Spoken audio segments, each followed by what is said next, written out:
Welcome to the Imperium Forex daily video. Before we begin, it should be noted that any advice is of a general nature only and that your personal circumstances have not been taken into consideration. Hello everyone, my name is Rob Clayton and thank you very much for joining me. To start with, the Australian dollar staged an impressive rally overnight after it rebounds from the 5-month lows of 75.31. Now, with the rebound from the support level of 25.35, the market is now looking towards 76.20.35 after the stochastic as well as the RSI is supporting a further bullish case. Also to add, yesterday the Governor Philip Lowy warned that it is more likely that the next move in interest rates will be up rather than down. In turn, the RBA keeps to a wait and see approach, which in the near term may keep the Australian dollar mixed but slightly on the bullish case.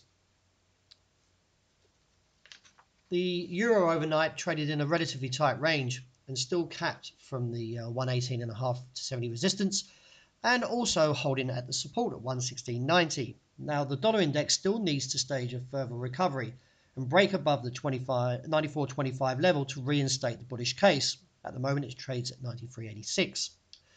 If we do see a break beneath 116.90, then this will reinstate the downside to 115.5. Now later we do have the Fed chairwoman Janet Yellen is to deliver a panel discussion in New York, and she'll probably be talking about her departure at the beginning of next year, and also welcoming Jerome Powell as the new chairman. Along with that, we have the release of the US employment, durable goods and consumer confidence report, and also the Federal Reserve to release the minutes of its November policy. Now it's still viewed at this stage that they will tighten rates on 25 basis points. That could support the US dollar slightly further. The dollar-yen case still very much remains vulnerable to the downside, even though it did attempt yesterday to try and rally. With the slightly weaker close, now looks towards 111.90. A break beneath there would expose the bullish foundations at 111.60. My strategy is to buy dips from there, but if we do get a break beneath that level, then it would expose the 109 region. So if you're trading from long side, do be careful. Although I am looking for a rebound from that level, so a break above 113 would give further indication for a rally. But we still need to see the dollar index to break above 94.25. Well, the pound hasn't gone hardly anywhere in the last 24 hours and still capped at 133. Overall, I still expect to see the market to retreat from this level and look back towards 131.8085. The reason behind that is over the past it has served as a good cap and it should continue to do so. Well, after gold staged a very shocking sell-off, and one of the worst in 2 months, is the fact that it's showing some recovery and now looking towards a resistance at 84. Now a break above there will give further scope and look towards the target of 12.89 and maybe higher.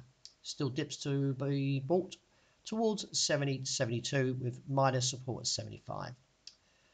Silver still looks towards the upside and at this moment looks towards this resistance at $17.05 and maybe towards $17.20 with a base holding now from $16.80, which was previously contested along with the gold sell-off.